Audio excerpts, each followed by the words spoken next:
Netcasts you love. From people you trust. This is Twit. Bandwidth for Know-How is brought to you by CashFly. This episode of Know-How is brought to you by Casper, a sleep brand that continues to revolutionize its line of products to create an exceptionally comfortable sleep experience, one night at a time. For a limited time, visit casper.com/savings and receive up to $200 off your purchase of $2,000 or more. This special offer begins February 9th and expires February 20th, 2018. Today on Know-How, FPV, all of the drone things.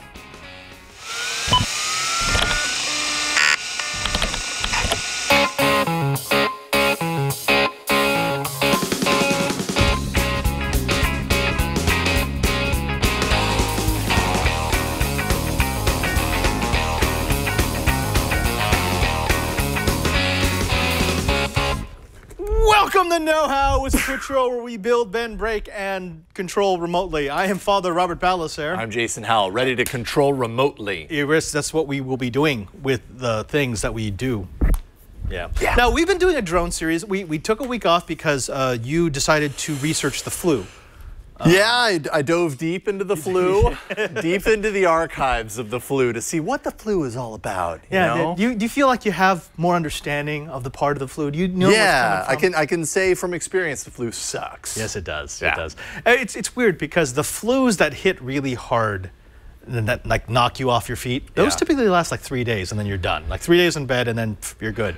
This is one of those longer lasting flus. Well, and it was accompanied at the end, after I thought I was getting better, with vertigo, which I've had before. What I found out last night, I thought this was interesting. My wife treats a lot of clients in her practice, and one of her clients is an ER doctor. And he says that the strain of flu that's going around right now in many people is accompanied by vertigo afterwards. So not necessarily the kind of vertigo where the crystal in your ear moves out of place and that throws you off whack. It's not the kind that you can correct with an Epley maneuver or do these things that they'll put you through if you go to the ER. It's literally just attached to the flu. So surprise, you got a week full of fun if you get the flu.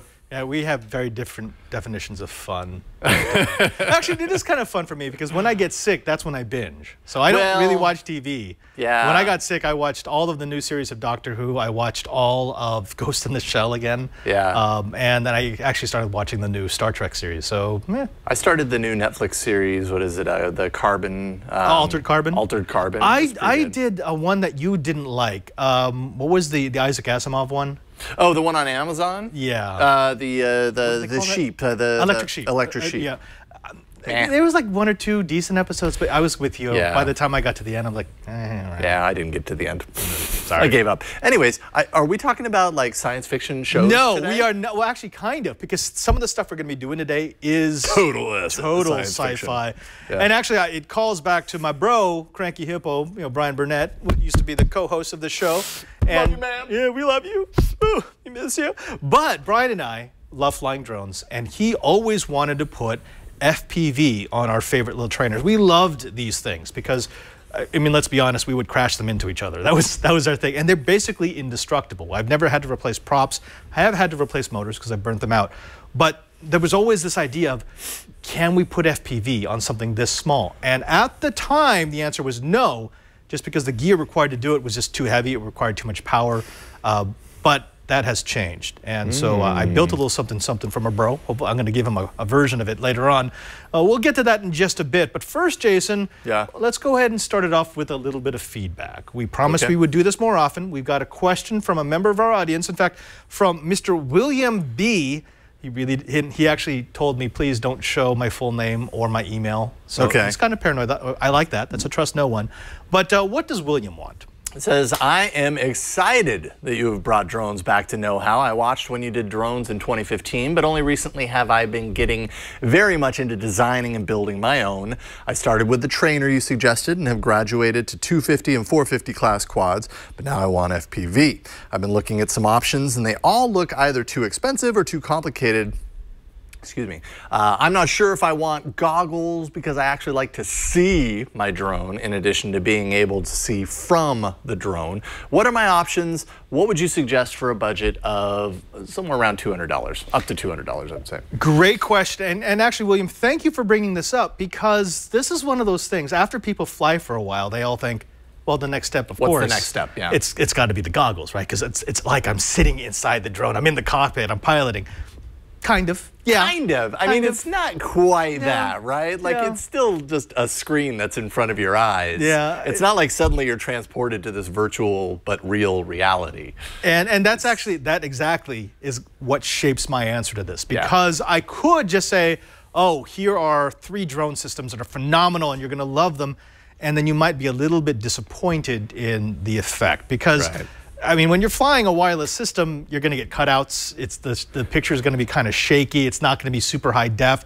That's just a limitation of the technology. So I thought the way I wanted to answer this is to give you sort of the FPV 101. Let's start you very basic, and then let's show you some of the things that you can do. You said you already had the Syma trainer. I would actually suggest you start FPV with that, because if you start FPV with a craft that is nearly indestructible and that won't hurt anyone, you are far more likely to master FPV flight than if you had something that broke every single time you touched a wall or hit the ground too hard. Yeah. If you can do it on this, you can do it on anything. That sort of mentality. Precisely, precisely. And again, I gotta call back to my bro Cranky Hippo. In fact, I'm sure Alex at some point is going to find the old video clips that we used to run with Cranky Hippo. Because he always used to think things would go crazy and out of control in the studio. The show is out of control. Yeah, so just like that. It's amazing. But let's go ahead and kick it off. Let's break down some of the knowledge that we're going to need for this. All right. These are some of the pieces that I would suggest you get yourself in order to get an FPV. The first thing is actually, well, maybe a little bit surprising. If you don't want to use goggles, if you kind of want to have the option of not going that route, the nice thing about FPV systems is they've all basically agreed on 5.8 gigahertz. So, and they use the same encoding and the same channels, so any piece of 5.8 gigahertz gear is going to work with most of the other 5.8 gigahertz pieces of gear. That's nice. You want that because it means you can mix and match, and you can change your setup depending on what kind of flight that you want. You just want to fly around your house? Okay, maybe that's one set. You want to fly competitively? Maybe you now add the goggles. But you can reuse all the support equipment you've already bought, which I like. Because we like the Lego, the modularity style of FPV. This is a little something that I kind of like. This is the eSheen. It's got a long name. It's an OTG receiver. Now the whole idea of this is this receiver actually works on your phone. So if you're looking for a way to not use goggles, this is actually a really good way to do it. It's got this OTG cable, and I'm going to go ahead and I'm using a specific type of phone. This is actually an LG phone. The reason why I'm using this LG phone is I need something, an Android device that has a very specific protocol. It's called UVC, USB Video Class. Oh, and unfortunately, a lot of Android devices don't have that. Explain that technology. What is that exactly? It allows me to put a video signal into the phone through and just the deliver USB it port. into the screen? Deliver like overtake any of the UI No, elements? no, it goes in through an app. So the app opens up. Gotcha. It basically becoms a device driver and then allows you to connect up any UVC camera. So for example, I have that little borescope that you could put into your ear or cylinders. I've got this. I've got 3 other UVC devices. Unfortunately, they don't work with any of my more advanced phones. I had to get this LG, which was a freebie from like a T-Mobile offer that was on Slick Deals. But the nice thing about this, let's turn that brightness down just a tiny tad. The nice thing about this is it actually does allow me to use UVC devices. So I'm going to go ahead and plug this. Actually, let me put an antenna on that thing first. I'm going to go ahead and plug in a receiver here. And then I'm going to activate the UVC driver on this phone, like, this is backwards. Like here. This is kind of confusing. There's actually, they look like the exact same cable, but it won't work in one direction. So if it doesn't work, just plug it in the other way around. If you go to the link for this, Alex, this is not that expensive. This is like a $23 device. I get this from Banggood. And then I'm going to go back into this phone. And I'm going to go ahead and tell it to use the USB. And there we go. So right now, what you're seeing is there's nothing connected to it because there's nothing transmitting. Let me fix that. I got the sound effects, by the way. Actually, you know, this generation, they didn't grow up with over-the-air TV. So they might not know what you're doing right now. That's true. They might go, That's why called is... white noise, ladies and gentlemen. We used to wake up to it when you leave your TV on. Yes. So what we've got now is we've actually Look at got... that. Yeah, so that's the feed from this little camera. And actually, if you go to the direct feed, Alex, there we go. It's not great. Okay. I mean, so this is kind of a like, cheapy transmitter with a cheapy camera. We were talking before. This is like 1990s, 3 generations of VHS dubs. Whoa! And then pretend like I'm flying FPV. Oh no! Yeah, it's like a Spitfire. Okay. So yeah, this is what we're dealing with right now. But if you go back to the overhead, the nice thing about this is if you do it this way, you can use one of these super basic additions to your transmitter, where it actually just puts the phone right on top of the transmitter. So that becomes my screen. So I can fly. Of course, I probably wouldn't have put it upside down, but I can fly with my my screen here. So I can keep my eyes on my drone, but every once in a while look down and see what's coming out of the front of the craft.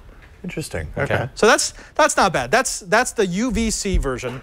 Again, not that expensive, but it does require you to have a phone that supports USB video class. So you may want to check first to make sure that your phone actually does that. Otherwise, you're going to be like me and look for a cheapie. I love the quality of this, if anything, because people in the digital video realm are trying to replicate this with amazing, plugins right? and tools and stuff. And here it is. Plugins. Here it is. Super All you need expensive is one of plugins to these. get this You don't need effect. to replicate it. You've got it. In fact, David Hewlett was he did the retro remake of Automan, and they needed some hardware to be able to duplicate that. I could just run it through this thing. Yep. See? In fact, you know Solved. what? We could run all of Twit like this. Ooh, yeah. Let's do a whole day worth of content like that. Okay, but we are going to need a transmitter. Now, the transmitter that I'm using on this is actually not bad. If you go to the link for this, I can use it with multiple types of cameras. This is the Eachine TX526. Again, 5.8 gigahertz, 40 different channels, 3 output power levels, 20, 200, or 600 milliwatts. And you can transmit audio and video, although if you're on a drone and you're transmitting audio, it's just the annoying drone of the prop, so maybe you don't. Yeah. And this will operate on 7 to 24 volts, which is nice because it means it basically can operate on any battery I've currently got on my quadcopter. Okay. Now, the nice thing about this is I can mix and match cameras. I've got an okay camera on this. This is like a $30 camera. Some people like to put really nice cameras, and it does make a difference. When you get good optics and a nice clear sensor, it looks beautiful. But the problem is, when you crash, you just destroyed an expensive camera. So if you're going to just start out and you really want to use this kind of a setup, please buy yourself some cheapies, break the cheapies before you go with the expensive stuff. There's another problem with this. If you look at this, this is about as small as I can make it. So I've got my camera, I've got my transmitter, and I've got a battery source, assuming that I don't want to suck power from the main battery that I'm using to power my quad. This is a lot. Yeah, that is. Especially when you, hold up a Syma next to it. And this is actually heavier than this entire craft. I know, that thing is so light compared to what that looks like. And this is where we were stuck. So when Brian and I were still doing these projects, this was about as small as we could get it. And it required too much power and too much cargo capacity to be on the Syma. But this is an actual decent option. Let me go ahead and disconnect this because I'm going to be showing you something else in just a bit. Now, we go from that to the Eachine 5.8 gigahertz receiver. If you go to the thing for this, this is a super simple receiver. In fact, if you go and cut to the, actually you can't cut to it. I just killed the video source. When Alex went to the direct source, that's what I'm using. I'm using one of these RC832s. Okay. Super inexpensive, about 15 bucks. But here's the fun thing about FPV. If I've got a transmitter, I can have as many receivers as I want. So I can have it going to a TV screen that people can look at while I'm flying. I could have my goggles on so I can see it. I can use the UVC for someone who just wants to see what I'm doing. Right. And once you've got that broadcast energy in the air, you can have multiple receivers getting that energy and turning it back into video signal. So it's kind of cool. Pick a couple of those up. Again, it's nice to have different tools in your toolbox so that you can customize it to fly the way that you want it to. Okay. The last thing, actually not the last thing, but one of the last things I want to show you is something that is going to enable us to FPV are Symas, and that is this. You go ahead and go to the overhead, Alex. It's a Barbie camera. Yeah, again, It's a Barbie DSLR. Barbie's first camera. This is going to enable what Brian and I wanted so long ago. This is an Eachine TX01. They call it the super mini transmitter and camera. This is actually the whole setup. Wow. So this has got the camera, the transmitter, the antenna, all in one. The nice thing about this is this can actually be run on 3.3 all the way up to 5 volts. So the same battery that I use on my Syma can power this little thing. It combines all the elements that you need, and this whole thing weighs about 3 grams. It's not that heavy, which means that I can create a mount for it, and it should still be light enough to fly on my Syma. Could the Syma even lift up this whole compartment based on weight? No. Even if you were able to do an elegant mount with it and such? No, not even close. I mean, it might like start to lift one corner of it, and then no. What's the point? Yeah. Or what you might be able to do is like do a zoom. Yeah. And it would go up, and then it would just slowly settle back down to the ground. This will actually fly. I mean, it will take away performance because anytime you add weight to a quadcopter, you take away performance. But I mean, let's be real. This is hardly anything. Yeah, that's hardly anything. That's really cool. Now, one last thing, and I know you said you weren't sure about goggles, but they are a lot better than they were when Brian and I first started with this. This is a Sky Zone. This was a cheapie brand. If you go to that last link there, Alex, this is about the same. It's the Eachine EV100. It's about $100. 5.8 gigahertz. And again, this will work with all the gear we've already shown off. And like you, I don't necessarily like using goggles because it cuts off my peripheral vision. And it really, yeah. I mean, if you don't like VR goggles. You got to be really confident about your flying ability to like cut off your that peripheral vision and just go entirely in these goggles. Precisely. Oh, what I do like about this is this has a button right here which switches from the wireless input, so the receiver, to a little camera in front. So you can actually, without removing the goggles, you can hit a button and actually see out the front. Okay. That's not bad. Not great, but it's not bad. Better than not. But that's what you didn't come here for all that. That's cool. That's awesome sauce. But you really wanted to see us FPV fly something, and I think we can do that. So I've got the Extreme. This is actually the very first quadcopter, toy quadcopter that we got. I reviewed this so long ago. They didn't want it back because I almost destroyed it. But this is a Syma. They all look the same. They work the same. They have interchangeable parts, the same design. This just has a different color scheme. I needed to design something to take this and mount it on that in some semi-elegant way. Now, I could be a total slob and just use double-sided tape and stick it to the front. That's what I'd do. But no, we wanted to make a slip-on way for people to do this. So I did a little design, as I'm apt to do. Yep. And I threw something together in the 3D world that I think might help us out. So I designed this. If you go to the overhead, this is just a raft. So there's 2 parts here. This part is the part that will hold the FPV transmitter, and it's designed to hold it out from the nose of the craft. This part right here, that's actually the battery holder, because I want a separate battery, a smaller battery, for my camera, because I don't want to soak the main battery. Because what could happen is I get to a point where the battery cuts out. The craft is still in the air because it's enough to drive the motors, but it's not enough to drive the FPV camera, and suddenly I've gone blind. That's a bad ways, because now it's a hazard. And so when I break it off the raft, it looks like this. So those are my components. This is my battery holder, and this is my FPV camera holder. The way I've designed it, and this was all done in Tinkercad, and by the way, the files are going to be available immediately in the show notes, so just go to the show notes, and you can just print yourself up a set. This will go like this, and this one will go like that. And they actually fit precisely in the holes that the landing gear was mounted. Dang, look at you. You know what you're doing. All right, so when you put the landing gear on this thing, it's actually going to hold those components to the bottom of the craft. That looks great. Well, let's actually see how this works. So let's put this over to the side a little bit. I'm going to take my little FPV camera. I'm going to need one thing for it. I'm going to need a zip tie, because I didn't want to glue this thing in. Yeah. This is so fragile, because I didn't want to put too much weight into it. It means you're probably going to break a couple of these if you hit really, really hard, but thankfully they only take about 30 minutes to print. And there's not a whole lot here. There's not. I mean, and the thing is, well, and they're protected by the landing. Right. Yeah. I mean, unless you hit something at a weird angle, right. nothing's going to be able to come in far enough to destroy the camera. But this super simple installation, very technical, by the way. If you go to the side view, you put the camera in that little slot there, which is it's custom built. This actually could almost hold it. I just made it a little loose so that I had a little room to jostle it around to get the right angle. And then this zip tie just goes over, like so. Over, under, and around. Make sure you don't block the camera. The camera. Yeah, that would definitely affect the effectiveness. Not be very good. Yeah, that'd be no good. Yeah. In fact, it would be bad. Yeah, bad. My dad lets me fly FPV on the Sundays. All right, so, and then just cut off the excess. And again, because weight is our enemy. And you don't want anything hanging on there that doesn't have to be. That's it. So that right there, I now have my FPV mount. Let's go ahead and put this thing on. So I'm going to flip this over.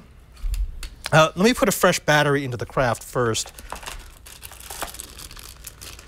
And what I'm going to do is I'm actually going to use the smaller capacity batteries just because I'm going to be adding weight. So anywhere I can save weight is better.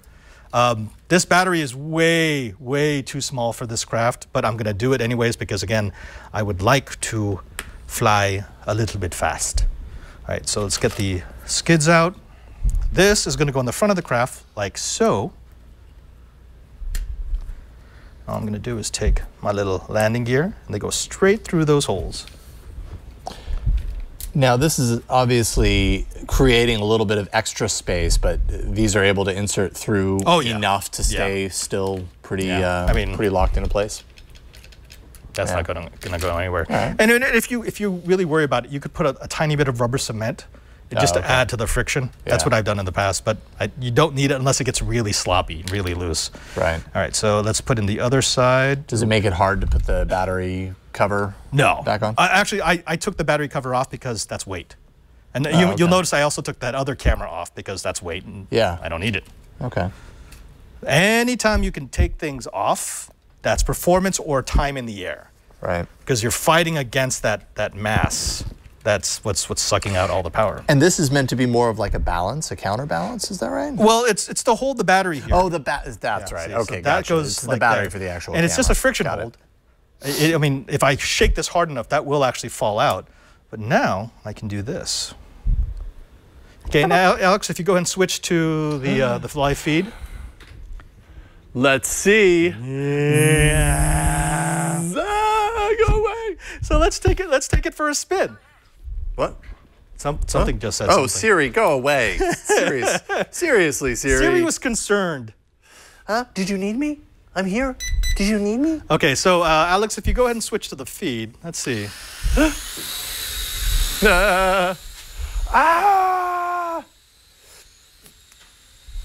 Actually, nice. Hold on. Let's see, shall we? The Can you open that door, resolution Bert? is remarkable. Oh my goodness. Oh,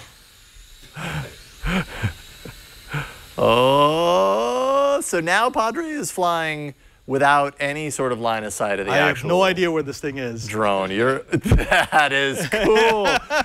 Go bug Megan. Go bug Megan. Okay, let's go get Megan. Let's go. Oh, the door! Oh no. Oh no.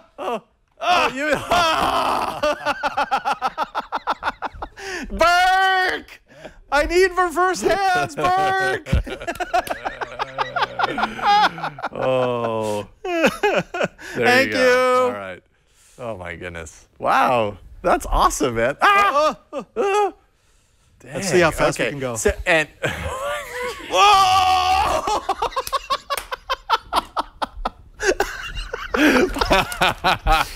Okay, I deserved that. That was totally on man, me. Oh man, that's so awesome, Right? though. And the nice thing about this is less than $50 worth of parts. So I mean, for $50, thank you, Burke. Can you bring it back? Oh, it came off. Oh no. Did I knock it off? I did. This is why you print spares. Screws. Spare screws. So What I'd like to do, though, is I'd like to put you in the goggles. Oh, gosh. Okay. Okay. All right. And let's you can just fly it around in here, just see if you can get the hang of it. But so this is the quad that you've already bought. This is your trainer, and now it becomes your FPV trainer, because flying FPV is What? flying FPV is very different, especially with a wide-angle lens, because it always seems like things are closer than they actually are. You know what would help if I actually turn those on? Well, I just thought it was dark. Let me get the battery for it. Okay, it needs a battery. Yeah, the battery does help. Here we go. So I'm going to come around. It's a very sexy piece of technology. It I have is, to right? say, with these little things hanging Oh, out it's sexy. at the front. Okay, if you go and put that in your pocket. Maybe don't wear these if you're trying to impress somebody. There we go. Okay. This battery isn't going to explode in my pocket, right? Now you should be able to see out the front of the craft when you put those on. Okay, let me fasten this technology to my head. Can you see? Yep, I can see. Okay, there's little knobs or sliders underneath each of the eye cups where you can adjust the focus if you're having a little problem with that. No, actually, it's looking pretty dialed in. Okay, let me go ahead and sync this. I'm going to put this in the center of the studio here. Oh gosh, I'm feeling the pressure already. Actually, let's put it this way so people get a better view of what's going on. I mean, you had to be really aware, and I'm sure this comes through experience. You have to be really aware of the kind of diameter around the camera. Exactly. Yeah. That is the safe zone versus, you know. And that's why it's not exactly seeing what a pilot would see, because you don't have any peripheral vision. It's a wide-angle lens, but doesn't help. All right, so I'm going to hand you this. There you go. Okay. Okay, let's. Oh, that was accidental. Oh gosh, this is going to be spectacularly bad. This could be fantastic. Okay. Sorry, Twit Studio. Forward. Hey, not bad. You've already crashed less than I have. Oh, it kind of makes you a little sick. Yeah. Well, because your eyes are seeing movement, but your body's not moving. It's the same thing as using a VR headset. Did I tell you I had? Not bad. Did I tell you I had vertigo? Not bad at all, Jason. Oh man, that's actually here, Jason. Go ahead and spin up the props a little bit. Let me show people. If you go ahead and go to the feed, the rec feed. You're pretty awesome, Jason. Oh, dang. Whoa. You had me fooled there for a second. I was like, wow, look at me go. Hey, there I am. I'm going to just stop here and look around a little bit and lower it. And then there we go. The customary crash. Oh, I didn't deserve that. Wow, okay, so that's not bad. That is FPV. And this is FPV on a budget, and this is FPV on a trainer, which is what you want. Hey, everybody. How's it going? Hey, I'm just you know flying what? my drone around. If people don't think we look cool, it doesn't matter. We know we're cool. We know we're cool. So, and that I dedicate to my bro, Cranky Hippo. Nice. That is really cool. We finally have an FPV setup that we can install on our trainers. Cool. I love it. Now, next up, Jason. Yeah. I think it's time for us to actually maybe train you a little bit on flying. I've been training myself a little bit with the Syma. I took it out in my backyard yesterday and scared myself a couple of times. Scared my dog. I'm going to show you a couple of exercises, some basic exercises, because flying a drone is just like any other skill. You got to do it again and again, repeat it again and again, so that you kind of get that muscle memory, that association between what you see and what you do. Yeah. Right? It's just like, learning a video game for the first time. Right. Okay. We're going to get to that in just a second. But first, folks, what we need to do is I need to find where all the wind has blown the ad copy for this, this episode of Know How. We do want to thank our sponsor for this episode of Know How because, well, they do something very important. That is, they help you to get sleep. Did you know that the average human spends more than 80% of their lifetime in bed? I did know that. That's actually not true at all. Okay. It's something I just made up. But I knew that. But it's not be true. It's about a third of their life in bed. A lot of time in and bed. it's amazing how many people don't think that buying a good bed is a good investment. You spend so much of your time, more of your time in bed than you do in your car, and yet people are willing to put up with lumpy mattresses and nasty setups and beds that are too small or too firm or too soft. Well, you can bid all of that farewell with Casper. Now, this episode is brought to you by a sleep brand that continues to revolutionize its line of products to create an exceptionally comfortable sleep experience one night at a time. Of course, I'm talking about Casper. For a limited time, Casper is going to offer you something wonderful. I'm going to get to that in a little bit. But let me tell you a few of the things that we have found about Casper, a few of the things that we have loved about the products that they brought to our network over the year. They're an online retailer of premium mattresses for a fraction of the cost. And they're revolutionizing the mattress industry by cutting the cost of dealing with resellers and showrooms and then passing the savings directly to you, the consumer. Now, you're invited to take advantage of Casper's competitive limited time President's Day offer. That's right. Folks, if you want to do this, if you've been holding back, if you've been delaying pulling the trigger, now is the time to take your rest seriously. We just got our new Casper mattresses and we tried them out. They are so soft. They're so comfortable because Casper isn't just a mattress company. They offer sheets, pillows, bed frames, and even dog beds so everyone in the family sleeps comfier than ever before. They've got 3 mattress lines to choose from: the original Casper, the Innovative Wave, and the Streamlined Essential. Casper offers free delivery and painless return with a 100-day period, so you don't have to lie down in a showroom. If you've ever tried to do the bed shopping where you go into a store and you lie down for 45 seconds, and that's supposed to determine what you sleep on for the next 10 years, don't. Why not try it in your home, on your bed frame, in your environment? That's what Casper is giving you the ability to do. Please take advantage of it. Now, considering that we do spend 1/3 of our lives on a mattress, it's so important to truly sleep on a mattress before committing, and that's why Casper gives you that 100 nights to try it out. Now, for a limited time, visit casper.com/savings. That's casper.com/savings, and receive up to $200 off your purchase of $2,000 or more. This special offer begins February 9th and expires February 20th, 2018, so don't wait. Terms and conditions apply. Visit casper.com/terms for more details. Again, that's up to $200 off your purchase of $2,000 or more by going to casper.com/savings. Again, this special offer expires February 20th, 2018, so don't delay. Sleep better today. And we thank Casper for their support of know-how. I love my Casper. That's nice, right? Yeah. It's funny because I was the same way. I mean, well, I'm in the Jesuits, and so we just kind of had the beds that we had, and they like where I'm moving in Rome. I am pretty sure that bed's been there since the 1700s. You need a Casper. It's a little long in the tooth. But the first time I actually went and bought a decent bed, I was like, what? Yeah. I wasted all this time tossing and turning. Why not get something that's great? Absolutely. Yeah. All right, Jason, let's not talk about that anymore. In fact, let's go ahead and move to what I love, which is the fun part of flying. I've got some batteries here for us to fly. Okay. You're going to take your Syma. I'm going to take my little Extreme, and I've pulled off the FPV parts. Let's go ahead and head over to the other side of the studio so that we can go over some basic flight mechanics. All right. Shall we? Am I taking all this stuff? Now, just take your Syma and, Okay. and your transmitter. Now, when we have done our quad projects in the past, we've always made sure to include a little bit of training, because the whole idea is you can't just pick up a quad and start flying. Okay. In fact, even if you've got one of these trainers, it's still this there we go. we're playing. I don't know where to be. Look and see. It's still the ability. It's still the matter of figuring out exactly how it flies. And you're going to crash. We say that you learn when you crash. Well, crash a lot, learn a lot. So I'm going to go and put mine on the ground. Turn it on. Yeah, turn yours on. Put on the ground. Okay. And I'm going to sync mine up. Down good. And tell me. Okay. It's still doing its thing. It's blinking. It's blinking. Yeah, oh. turn it on.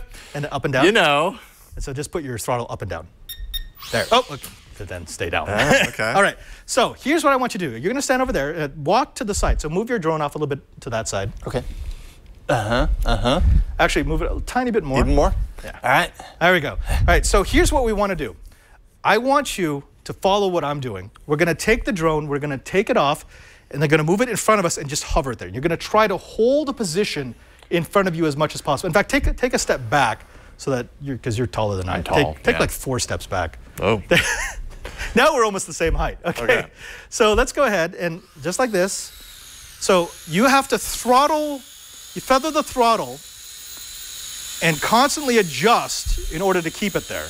Now this seems really rudimentary, but I always tell people, look, burn a battery or two just doing this, because there were people early on in our drone projects who were upset that they couldn't just take their hands off the controls and the drone would stay where they left it. Yeah, it kind of feels like you should be able to do that. I'm sure there are drones, there are quadcopters that allow you to do that, though, right? Oh, absolutely. And in fact, I've got one right over there that hooks up via an app. But the thing is, the reason why we start with these trainers is we don't want all that electronic assist. We want people to understand how they fly. And if I wasn't doing this, there would have to be a controller that was making the same inputs, because I'm flying through turbulence. I'm flying through different types of air. Like if I move over yours, suddenly you're getting the downdraft from my craft. Hey, what are you doing? And it changes the way that you fly. So this is one of those things. I would tell people at least once a day, spend 1 or 2 batteries just doing this, just hovering it, just putting it in front of you and trying to maintain a spot. Yeah, and I see what you mean though, because I mean, even in the few days that I've spent kind of playing around with this thing, before it was a foreign language, thinking of my left hand as controlling the up and down and kind of the the rotational thing, and my right hand being the direction. Now it's feeling a little bit more in a it's kind of I'm not thinking about it as much. I'm just kind of doing with my left hand to raise and lower, and there was even a point where it wasn't rotated properly, and I just thought it's working a little bit more. It's clicking without me having to think about it. Exactly, that comes with practice, because eventually you don't want to think, oh, it's getting too low, I need to move my left hand on the throttle. No, it's just like, oh, at throttle, and your fingers just move automatically. Yeah. All right, so that's the first thing. Here's the second exercise. Go ahead. So grab your quad. You want it again on your side. I always have to remind myself not to have my thumb right here when I pick it up. Yeah, and actually, I don't want to die. What we would typically do is we would disarm our quadcopters. There's no disarm on this, but I can actually stick my hands into the blades and it doesn't hurt me. So, but once you start getting into the larger ones, you would never do that because you would lose fingers. So don't want to do that. I like fingers. This is called the do-si-do. So what? Don't fly yours yet. What you want to do is you're going to take off just like before, and you're going to move from the right to the left, to the right, to the left, to the right, and you just want to just keep doing that. Right. So you're trying to orient your quadcopter so that you're on the right side for a while, then you're on the left side for the while, and try to not move positions until you're steady. So you don't want the quad to be out of control, yo-yoing back and forth. You want it's here, I'm stable. It's here, I'm stable. So go ahead and try yours. And are you doing any left to right rotational stuff? Nope, not yet. It's just things. Yep. So okay. Yeah, yaw gets added in later.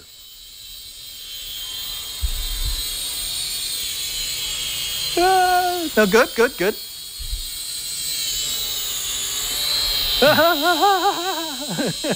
Oh, you're doing fine. Oh, so okay. See what happened? You started to yaw there. So I panicked. Yeah, totally.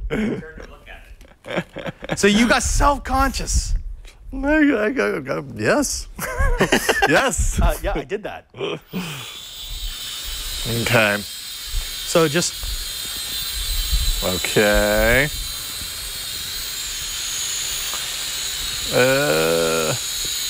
I see what you mean, though. It's a mental gymnastics sort of thing. Yeah, it's. I see what you mean. Like it's really kind of like disconnecting my thinking about it, trying to not overthink it, and allow my hands to do what feels natural. The more you do it, you know what I mean. Cool. Okay. Okay. I can see how that would be really beneficial doing this. It kind of forces your brain to think about it differently. And so, burn 2 batteries doing the hovering, burn a battery doing this. Now, here's one. If you could step a little bit back and take your quad, and then you're going to repeat after me. So this is just called walking the dog. Oh, okay. Okay. So all we want to do is we want to pick a side. I'm going to pick my right side. So I want my quad on my right side, and I'm just going to go for a walk. But I'm going to try to keep it at the same distance. So as I walk, I'm just going to keep my quad about the same distance from me at the same speed. I'll have to keep adjusting, and then I'm going to have to yaw when I go back the other way. Oh, so I had to turn my quad the other way so that it stays in the nose out position. Okay. And just keep going back and forth, back and forth, back. So walk the dog, down the block, and then back. So go ahead and take my position. Do I throw it out like you did? No. You can take off from the ground. That feels like an advanced, advanced move that I'm not quite ready for.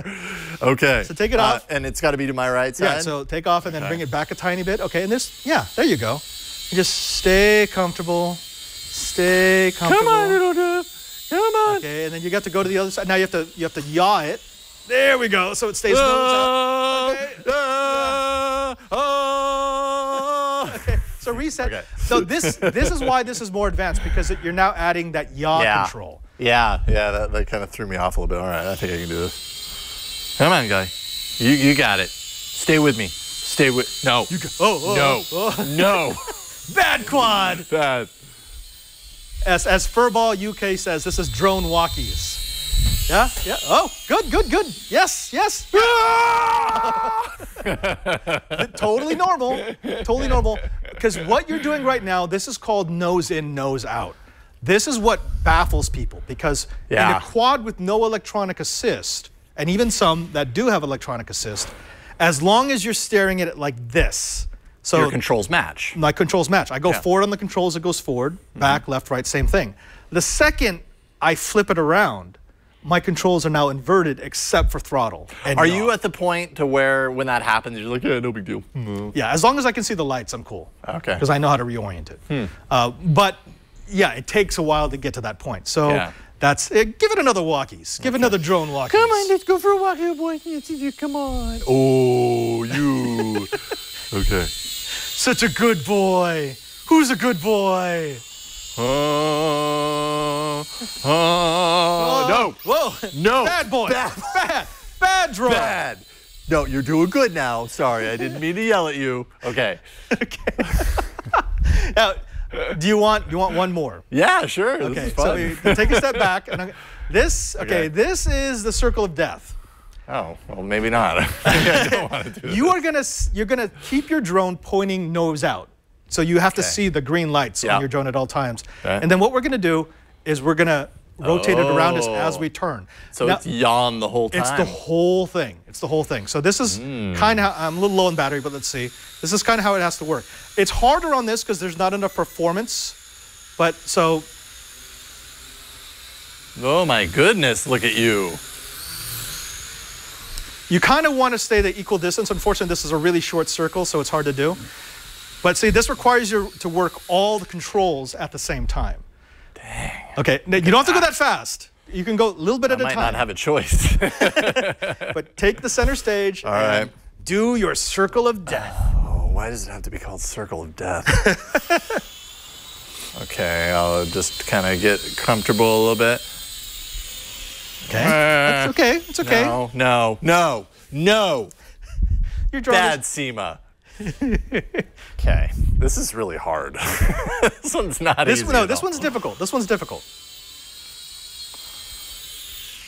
Yeah, I can't get my brain to think about this one. Yeah, that's why, because now you have to put all the controls together. You're going to be feathering the throttle. You're going to be hitting yaw, and you're going to be doing directional control. Whoa! I really thought I could just barrel through it, but no, I couldn't. Actually, you know what? This one's a hard one. Try mine, because mine has less weight. So it might actually respond a little bit better, although my battery just died. Okay. There we go. Okay. And what is the thing, up and down? Is that just like, connect right now? Yeah, that just syncs it. Okay. All right. I'm sorry in advance for destroying your Syma. That's okay. That's why I rebuilt it. There we go. See, it's responding a little bit. Okay. Dang it. This is really hard, folks. No, it is. It totally is. Don't let anyone tell you that you're doing a bad job. This is a hard exercise. Good. No, hey. You're doing it. You're doing it. All right. But yes, that's as good as I have done so far. All right. Very well done. Very well done. More or less got there. Okay, so those are the exercises that you can do over and over again. All right. So again, start with the hover, move to the, do-si-do. Yeah. Walk the dog a little bit, or for drone walkies, And then if you're feeling up to it, do the circle of death. Okay. And those exercises you do if it's a trainer or if it's one of the big ones. Like I do the same thing with my 450. Especially that last exercise, it really kind of ties you in. It calibrates you to how much throttle do I have to give this thing to keep it in the air? And how much yaw do I have to give it so that it always stays nose out? I mean, that's literally everything working at one time. That's going to be a hard one to master. It's a little tricky. Yeah. It's not bad. Not impossible, though. Not impossible. Not impossible. Now, we did have a product review, but unfortunately, we are running a little. We'd run long if I did it, so we're going to have to hold off on that. I've actually got a drone that will maintain its position.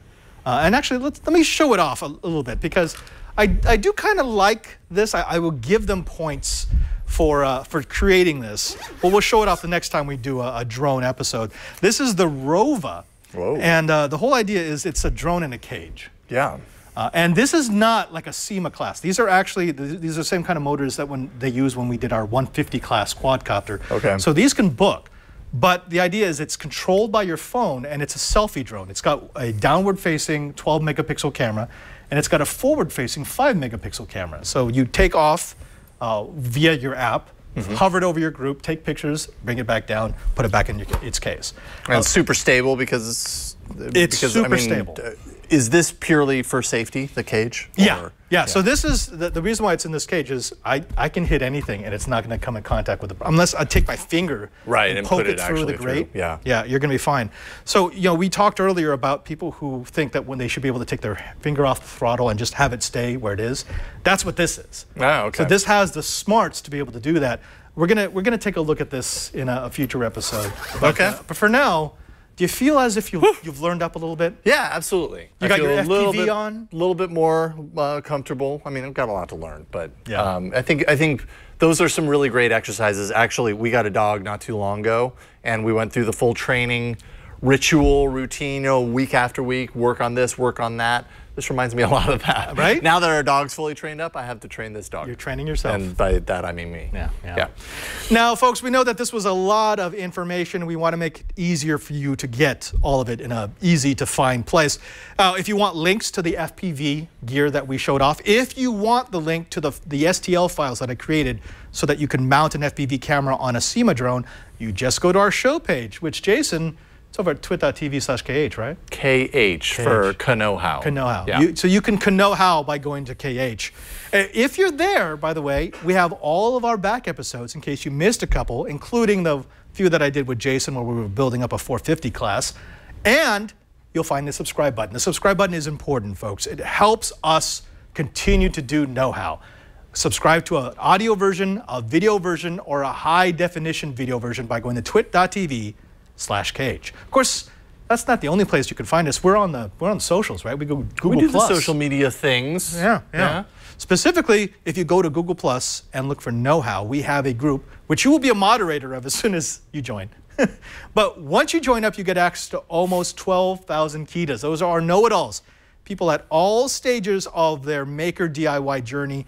It's a great resource for those who need to ask a question, or maybe a place for people to answer questions if you want to share your knowledge. Again, just go to Google+ and look for Know-How.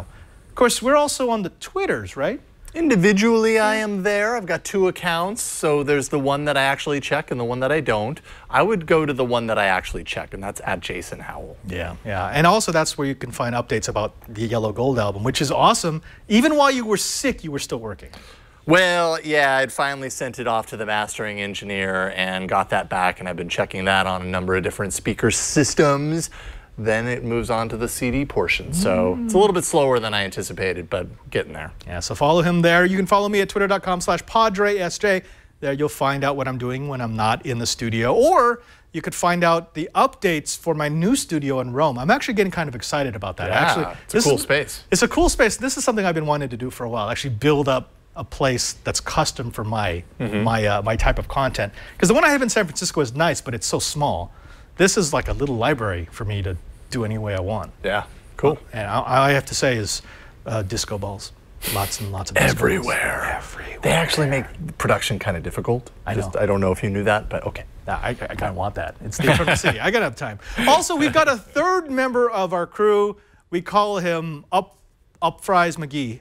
Up fries. Up fries. You can find up fries at twitter.com/AN. Excuse me, Padre. Can you step to your left a little bit? There we go. Now we can see the screen. Oh, okay.